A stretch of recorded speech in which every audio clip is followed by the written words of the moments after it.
드라마나 영화를 보면서 왕의 모습을 자주 보게 됩니다. 우리의 입장에서는 왕의 모습을 보면은 나도 저렇게 한 번쯤은 살아보고 싶은 마음이 들죠. 그런데 또 보게 되면 왕이 되기 위한 수업이 아주 오랫동안 무겁게 진행되는 것도 보게 되었습니다. 아무나 왕이 되면 안 되기 때문에 학식 있는 학자들을 통해서 많은 교육을 오랫동안 받고 또 국가를 세우고 백성들을 섬기기 위해서 많은 실천적인 훈련들도 굉장히 오래 진행이 됩니다. 왕의 책임과 역할은 너무나 중요해요. 세종대왕처럼 국민을 사랑하고 학문적 성과를 만들고 국가의 부강을 위해서 과학적인 발전을 이룬 왕도 있습니다. 하지만 그렇지 않은 왕들도 많습니다. 왕으로 인해서 국운이 기운 시대도 있었습니다.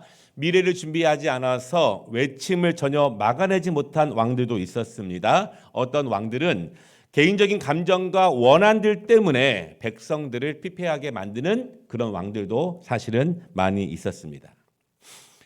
이스라엘 역사에서 수많은 왕들이 있었지만 가장 악한 왕을 말할 때 첫 손에 꼽히는 사람 중에 한 명이 오늘 1절에 있는 유다 왕 아하스입니다.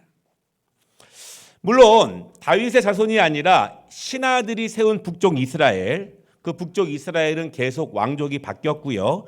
배반의 역사가 계속되었습니다. 그리고 하나같이 북쪽에는 악한 왕들이 많았습니다.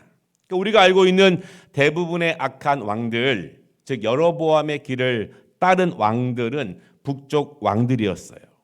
그리고 또한 우리가 알고 있는 대부분 위대한 선지자들 또한 북쪽에 있는 선지자들이었습니다. 왜냐하면 죄가 많은 곳에 선지자가 많았기 때문에 그래요. 그렇지만 이 다윗의 자손인 유다 왕들 가운데서도 종종 악한 왕들이 있었습니다. 아버지는 훌륭하고 신앙적인 왕인데 부모로부터 좋은 신앙 교육을 잘 받았을 텐데 아들은 전혀 그렇지 않은, 그래서 불신앙으로 나라를 다스렸던 왕들, 그래서 부모의 신앙 교육이 수포로 돌아가게 했던 그런 아들 왕들이 많이 있었어요. 이 반대의 경우도 많지는 않지만 조금 있었습니다. 하나님 앞에 악한 왕, 전혀 신앙으로 살지 않고 말씀으로 국가를 통치하지 않아서 나라를 거의 망하게 했던 왕들, 그런 아버지 밑에서 자란 또 왕, 그러나 그 아들은 말씀과 믿음으로 나라를 바로 세웠던 사람들, 그런 모습도 종종 있습니다.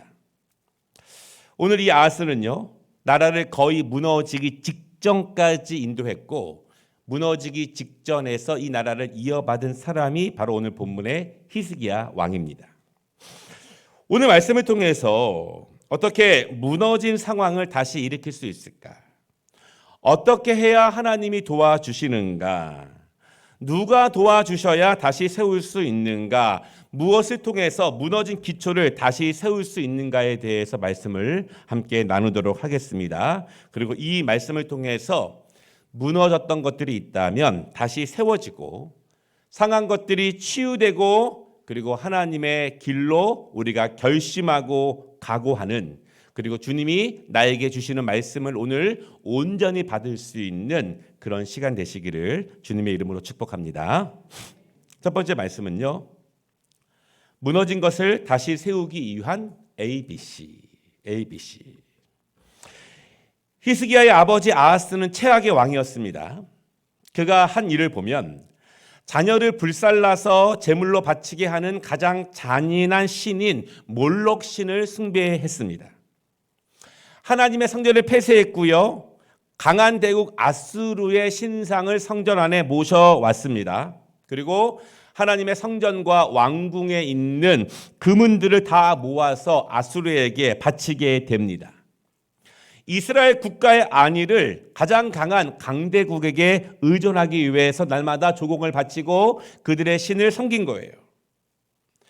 그렇다고 아수르가 유다를 지켜준 것은 아닙니다. 조공은 받는 대로 다 받고 도리어 그렇게 약해진 유다를 침공합니다. 모든 것을 다 빼앗아 갔습니다.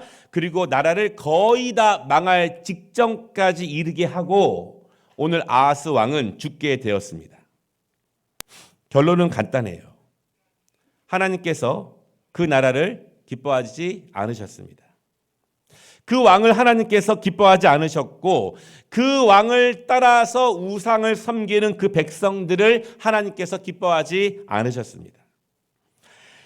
당대 최고로 강한 나라를 의지하면 살 것이라고 믿었어요.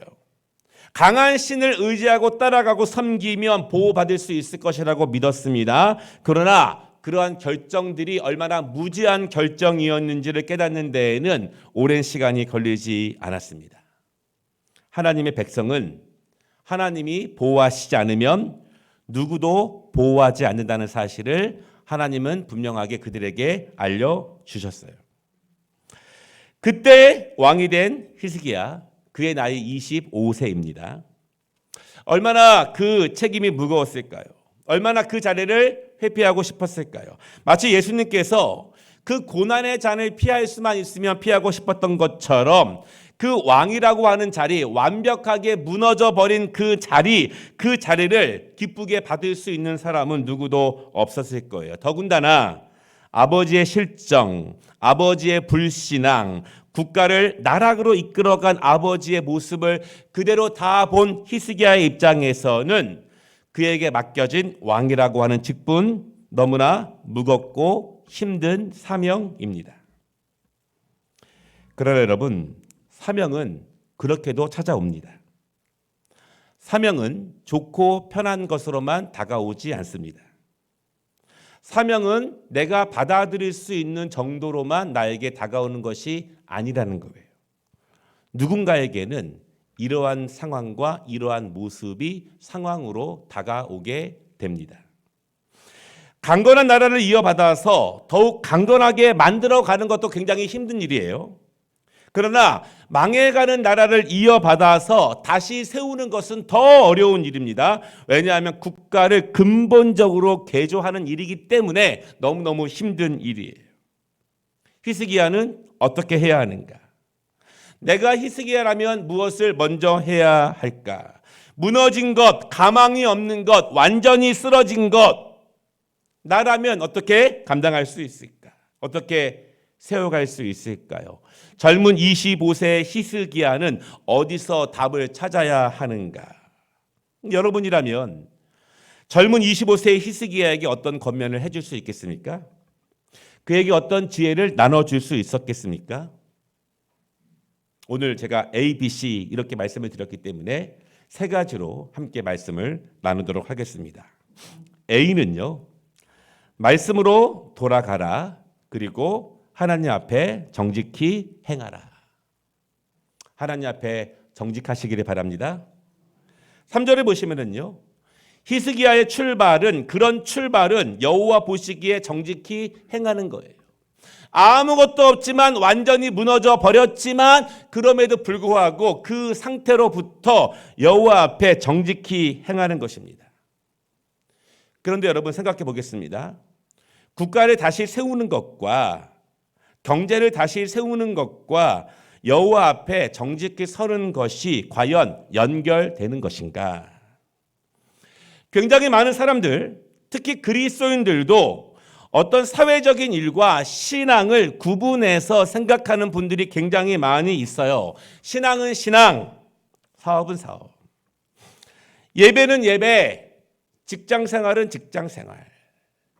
기도는 기도, 자녀들의 공부는 공부. 따로따로 구분을 해요. 그것이 연결된다고 믿지 않습니다. 사회적인 일과 신앙적인 일이 연결된다고 믿지 않아요. 그렇지만 하나님께서 사업을 축복해 주셔야 한다면, 하나님께서 내 직장 생활을 축복해 주셔야 한다면, 하나님께서 우리 자녀들의 미래와 학업과 함께 하셔야 한다면, 그렇게 믿는다면 연결됩니다. 하나님이 하실 수 있는 분이시고 하나님께서 해 주시기를 원한다면 신앙적인 일과 사회적인 일은 연결돼요. 그러나 하나님은 교회에만 계시고 나의 신앙생활은 교회에서만 이루어진다면, 그렇게 믿는다면, 가정에서는 크게 역사하지 않는다면 구분하게 됩니다. 그렇게 믿으면 구분하게 돼요. 구분하기 때문에 신앙적인 가정생활이 되지 못하고 영적인 직장생활이 되지 못합니다. 하나님 중심으로 사업을 하지 못하게 되는 거예요. 여호와 보시기에 정직히 행한다는 것은 말씀으로 모든 것으로 돌아간다는 것입니다. 지금 이 히스기야는 가정을 세우는 것이 아니에요. 그 나라를 세우는 것입니다. 경제를 세우는 것입니다. 국방력을 세우는 것입니다. 그것을 세우는데 하나님의 말씀으로 시작하고 하나님 앞에 정직히 행하는 것으로 시작하는 것입니다.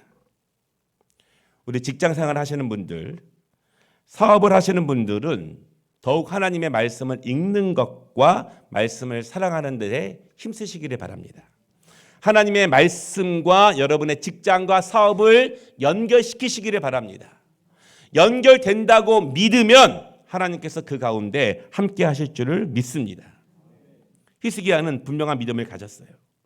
하나님이 기뻐하셔야 내가 살고 하나님이 받으셔야 이 나라가 산다고 믿었습니다. 하나님이 지켜주셔야 이 나라가 지켜진다고 믿었습니다. 그래서 하나님 앞에 정직히 서기 시작하는 거예요.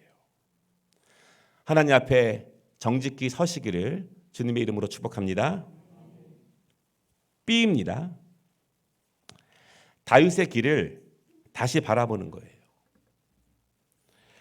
내가 좀 믿음이 부족할 수 있어요.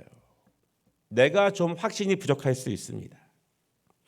그래서 정말 하나님이 나를 살릴 수 있을지, 하나님의 말씀이 정말 나를 살리는 능력이 있을지, 정말 하나님의 말씀이 나의 가정과 내 사업과 이 국가를 회복시킬 수 있을지 의심이 들 수 있어요. 왜냐하면 나는 아직 경험을 해보지 못했기 때문에 그래요. 그래서 의심이 드는 거예요.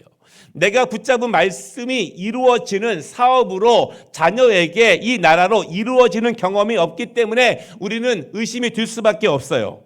그러나 그때 해야 하는 일이 있습니다.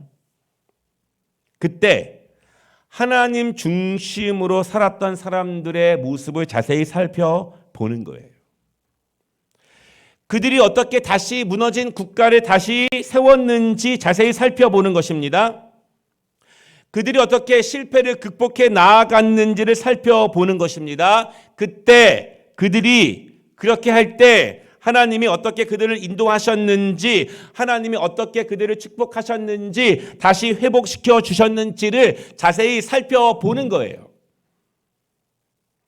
나는 믿음이 부족해도, 나는 경험이 없지만 하나님이 세우신 믿음의 사람들의 신앙과 하나님 앞에 바로 서기 위해서 몸부림을 치며 하나님을 중심에 두며 그들의 삶과 직장과 사업과 나라를 세워나갔던 사람들의 모습을 자세히 살펴보는 것입니다. 우리 교회 장로님들과 권사님들, 안수 집사님들, 하나님 앞에 바로 서셔서 하나님의 크신 축복을 받아서 이런 모델이 되시기를 바랍니다. 우리 자녀들은 연약하고 경험이 없지만, 성도들은 연약하고 믿음이 부족하지만, 영적 리더십들이 하나님을 중심으로 모시고 살아갈 때 하나님이 어떻게 그들을 세우시는지, 그들을 축복하시는지에 본이 되어 주시기를 주님의 이름으로 축복합니다. 그런 역사가 살리는 교회가 됩니다. 간증 있는 교회가 되고 역사하는 교회가 돼요. 나의 부귀영화가 아니라 나를 통해서 하나님의 역사가 증명될 수 있도록 여러분 기도하시기를 주님의 이름으로 축복합니다. 3절 말씀을 보면은요, 히스기야는 그래서 다윗의 행적을 살펴보는 거예요.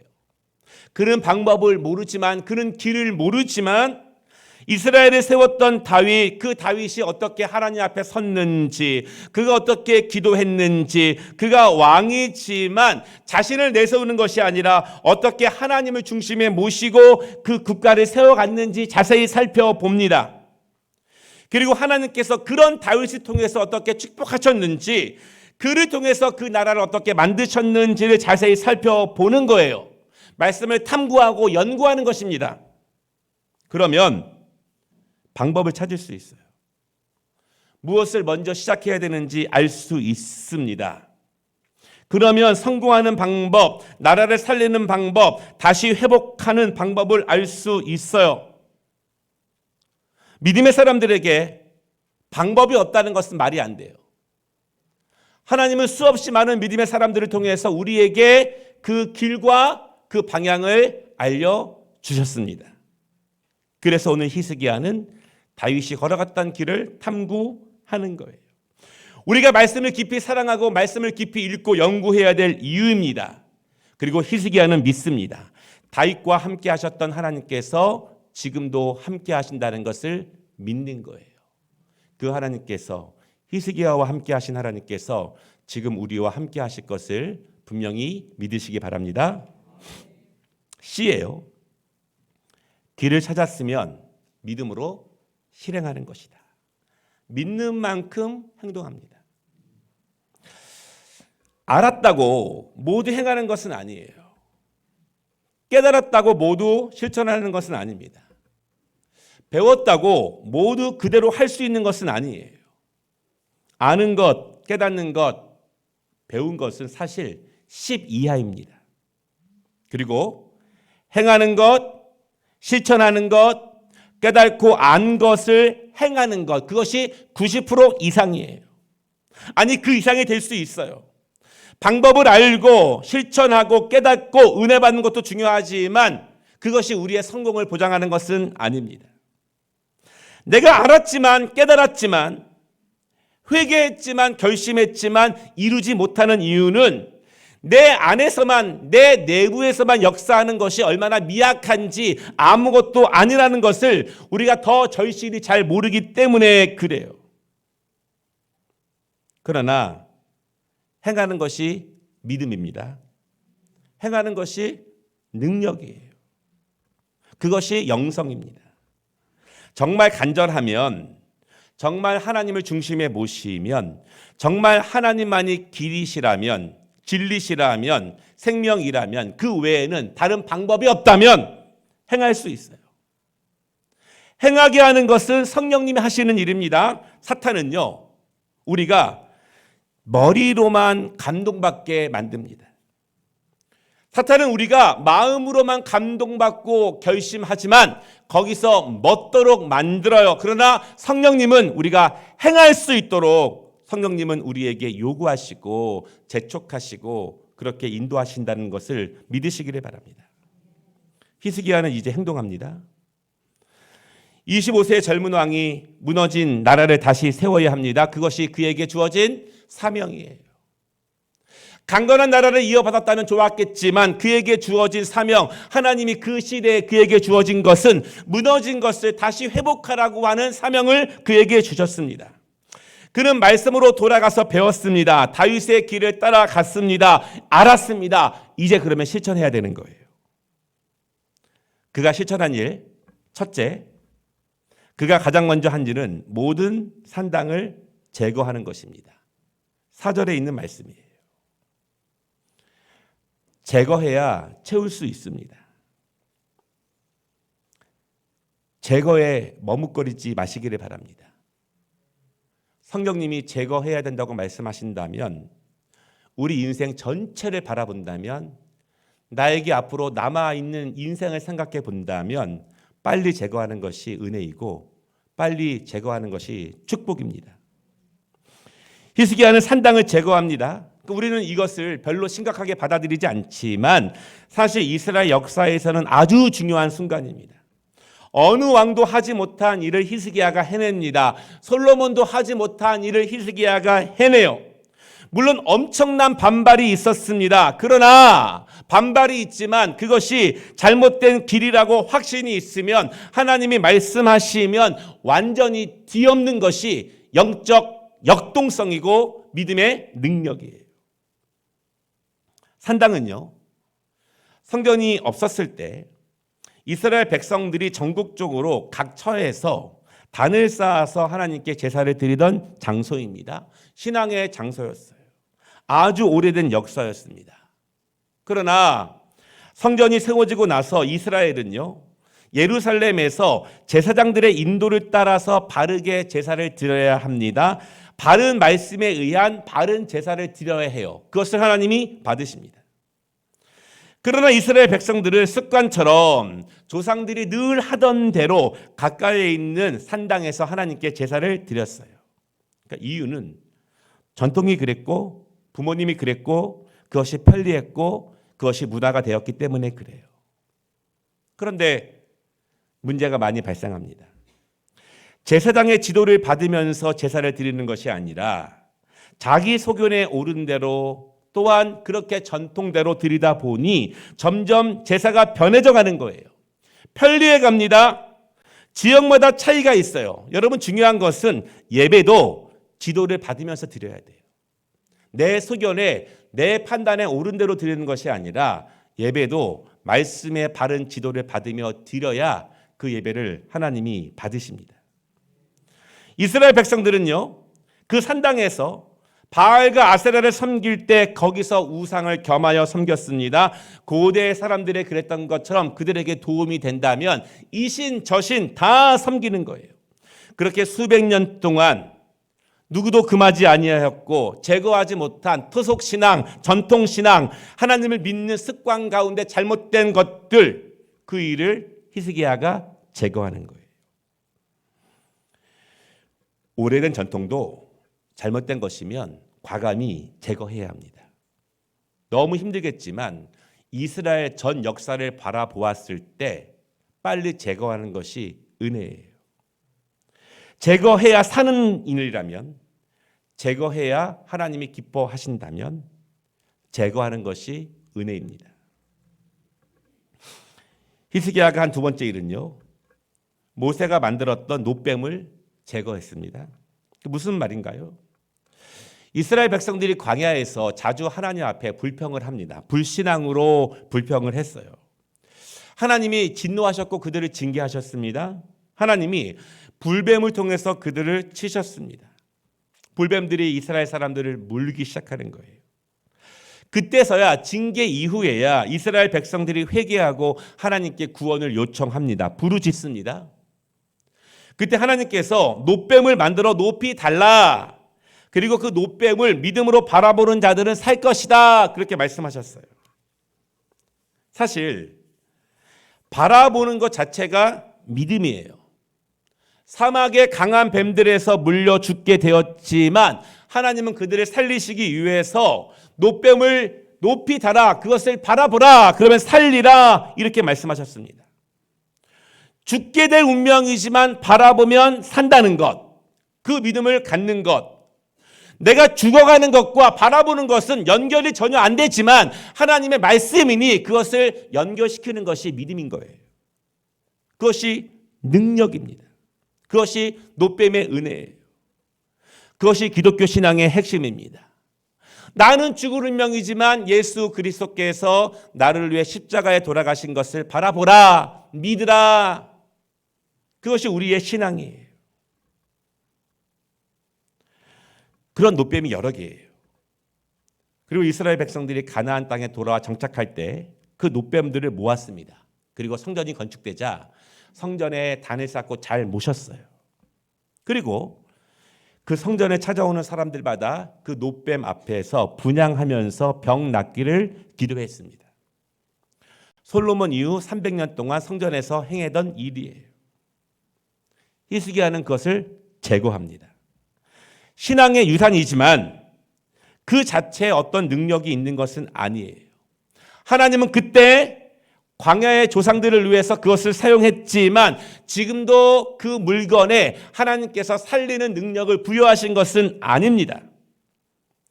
이스라엘 백성들은 마치 성모 마리아상 앞에서 기도하는 것처럼 어떤 동상 앞에서 기도하는 것처럼 그렇게 놋뱀 앞에서 기도하는 거예요.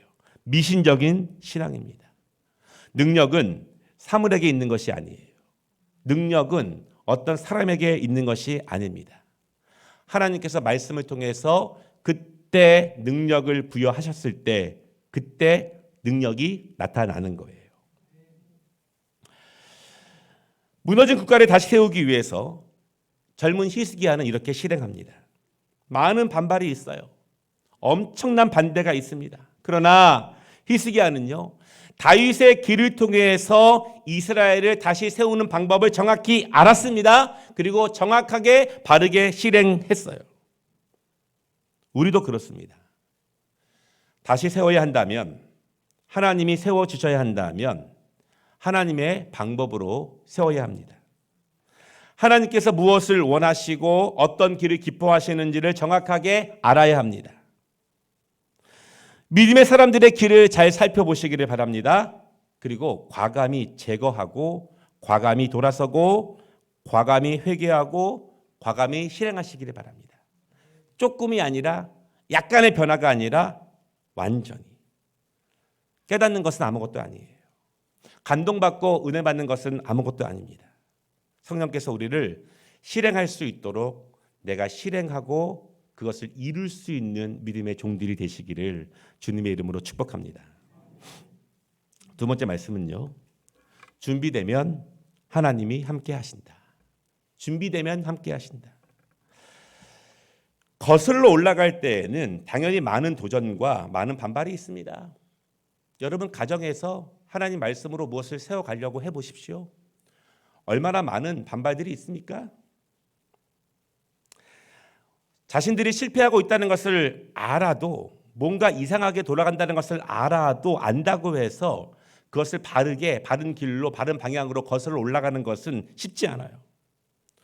수백 년 동안 그렇게 살아왔기 때문에 당연하게 지켜왔기 때문에 망하고 있는데도 망하고 있는 이유도 모르고 그렇게 살기 때문에 그들을 바른 길로 되돌리는 것은 너무나 어려운 일이에요. 그러나 이유가 분명하다면 분명히 깨달았다면 하나님께 완전히 돌아서야 합니다. 완전히 새롭게 돌아서야 돼요. 그 각오가 분명하고 결심이 분명하면 하나님이 주신 뜻이라면 완전하게 실행을 해야 합니다. 이루어내야 돼요. 의지를 가지고 각오를 가지고 이루어내야 합니다. 하나님이 우리 마음에 주신 감동, 비전을 이루어내는 영적 습관과 영적 훈련이 중요해요. 늘 감동은 받고 깨달음을 얻는데 그냥 여러 가지 상황 때문에 안 돼서 주위 도움이 안 돼서 주저하고 실패하는 것이 아니라 하나님이 주신 감동을 내 안에서 이루어내고 가정 안에서 이루어내고 내 직장에서 교회에서 내 직분을 통해서 이루어내는 훈련이 필요해요. 여러분 이루어내시기를 바랍니다.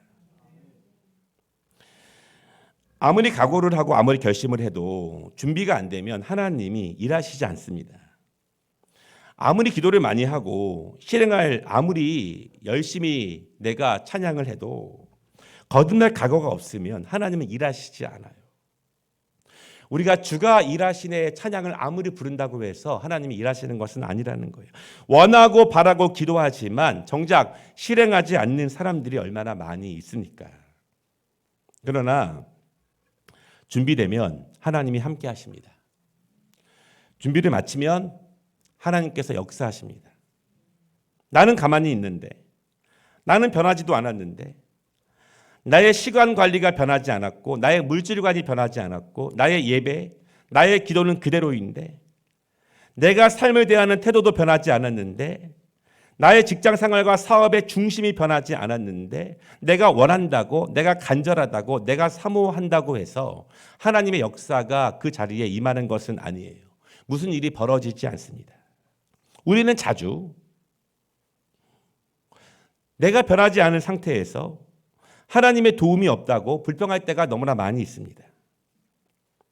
그러나 영적으로 결단하고 삶으로 실행하고 준비되면 하나님은 일하십니다. 하나님은 그 사람을 귀하게 여기시고 그 사람을 세우십니다. 히스기야가 이렇게 완전히 깨닫고 깨달은 것을 완전히 국가의 통치 철학으로 개혁을 하자 하나님이 그를 도우셔요. 히스기야가 이렇게 국가를 신앙으로 개혁하고 다윗의 길을 따르는 것, 그것을 성경은 이렇게 말합니다. 6절 말씀이에요. 곧 그가 여호와께 연합하여 그에게서 떠나지 아니하고. 우리 한번 같이 읽어보겠습니다. 시작. 6절 말씀은 두 가지로 구분이 되어 있어요. 여호와께 연합하는 것과 떠나지 않는 것 두 가지로 구분되어 있습니다. 무엇이 연합인가? 여러분 연합이 애매합니까? 연합은 느슨한 것일까요? 연합은 한가한 것일까요? 연합은 가끔만 이루어지는 일일까요? 연합의 본래 의미는 꽉 잡고 있다 그런 뜻이에요. 영어로 굉장히 쉽게 되어 있습니다. hold fast. 꽉 붙잡고 있다. 이것이 연합이에요. 여호와를 꽉 붙잡고 있는 것입니다. 그것이 연합이에요. 내가 놓치지 않겠다는 강한 의지입니다. 힘을 다하여 정말 여호와의 말씀을, 그 예배를 내가 놓치지 않고 꽉 붙잡겠습니다. 그것이 연합이에요. 무엇이든지 누군가가 내가 잡은 그 손을 놓으려고 하겠지만 나는 그럴수록 더욱더 여호와를 꽉 붙잡고 있겠습니다. 그것이 연합입니다. 그리고 말합니다. 그에 대해서 그에게서 떠나지 아니하고 여호와께로부터 떠나지 아니하고. 여러분, 이 말의 정확한 의미는 여호와를 따라가는 일을 절대 멈추지 않았다, 그렇게 이야기해요. 영어로도 그렇게 말하고 있어요. 떠나지 않는다는 것은요, 어떤 수동적인 의미가 아니에요. 저는 그냥 가만히 있겠습니다. 저는 성전에 앉아 있겠어요. 저는 예배 시간이 되면은 앉아 있겠습니다. 그것이 with God, 하나님과 함께 있는 것이 아니고 하나님 곁에 있는 것이 아니에요.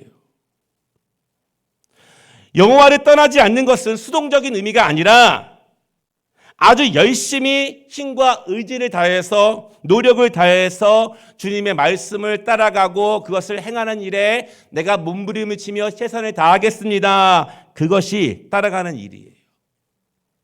여러분, 그렇지 않습니까? 우리가 회사에서 사회적으로 나를 따라오는 사람이 그저 내 옆에 있는 것이 따라오는 거겠습니까? 같은 비전을 가지고 같은 목표를 가지고 열심히 힘을 내어 동역하고 최선을 다해서 함께 나아가는 것이 떠나지 않는 거예요. 어려움이 있죠. 힘든 것이 있죠. 그러나 절대 멈추지 않고 나아가는 것, 그것이 연합이고 그것이 하나님을 따라가는 길입니다. 히스기야가 얼마나 열심히 주님과 연합했는가, 얼마나 열정적으로 여호와를 따라갔는가. 5절은 이렇게 말합니다. 그의 전후 유다 여러 왕 중에 그러한 자가 없었으니. 우리도 한번 이런 평가 받아보시기를 바랍니다. 여호와를 연합하고 열정적으로 따라가는 자, 이런 자가 없었더니. 그리고 7절이에요. 여호와께서 그와 함께 하심에 그가 어디로 가든지 형통하였더라. 여기서 중요한 것은요, 형통은 여호와께서 함께 하시는 것이 먼저예요. 함께 하실 때 형통이 일어납니다. 함께 하신다는 것입니다. 꽉 붙잡았기 때문에 하나님도 그를 꽉 붙잡는 거예요. 그를 강하게 하십니다. 반대가 있어요. 반발이 있습니다. 그러나 낙심하지 않도록 거룩한 소망을 붙잡고 나아갈 수 있도록 유혹이 있습니다. 내 육체의 아픔들이 있어요. 거룩하지 않은 습관들이 있습니다. 쳐서 복종시킬 수 있도록 분명한 하늘의 뜻을, 이 나라를 살리는 뜻을 붙잡고 믿음으로 정진할 수 있도록 함께 하시는 거예요. 담대함을 주시고 강함을 주시고 포기하지 않도록 우리를 인도하시는 것이 함께 하십니다. 그리고 함께 하시니 그가 어디로 가든지 형통하리라. 오늘 본문에서 이 형통 있죠, 형통. 이것은 조금 다르게 쓰였는데요. 하나님께서 그의 계획이 성공하도록 인도하셨다. 그것이 오늘 형통의 의미예요. 하나님이 그에게 주신 거룩한 비전이 이루어지도록 인도하셨다. 하나님이 그에게 주신 나라를 세우는 바른 길을 이루도록 하나님이 도와주셨다. 하나님이 주신 소망을 가지고, 뜻을 가지고, 비전을 가지고 그렇게 나아가면 하나님이 그 일을 이루어 주십니다. 그리고 더 이상 히스기야는 그 나라의 안위를 아수르에게 의지하지 않아요. 왜냐하면 하나님께서 복 주셔야, 하나님이 지켜주셔야 지켜진다는 사실을 알기 때문에 그렇습니다. 그렇게 29년을 통치했습니다. 하나님의 위대한 역사에 동참했습니다. 하나님은 그를 통해서 다시 이스라엘을 세워주셨습니다. 아버지가 망친 나라를 아들이 다시 세웠어요. 말씀을 마치겠습니다. 한 사람만 완벽히 변해도, 한 사람만 완벽히 하나님 앞에 바로 서면 역사는 새롭게 쓸 수 있습니다. 하나님을 꽉 붙잡으시기를 바랍니다. 수없이 많은 것들이 그 손을 띄게 할 거예요. 그럼에도 불구하고 하나님의 말씀을 따르는 일을 절대 중지하지 마시기를 바랍니다. 나는 가만히 있는데 내가 깨닫고 내가 감동받았다고 해서 형통이 일어나는 것은 아닙니다. 준비하시기를 바랍니다. 하나님의 말씀으로 준비되면 하나님이 사용하십니다. 우리를 통해서 하나님이 어디로 가든지 형통케 하시는 하나님이 주신 거룩한 비전과 거룩한 뜻이 이루어질 수 있도록 도우시는 은혜를 우리 모두가 꼭 경험하기를 간증하기를 주님의 이름으로 축복합니다.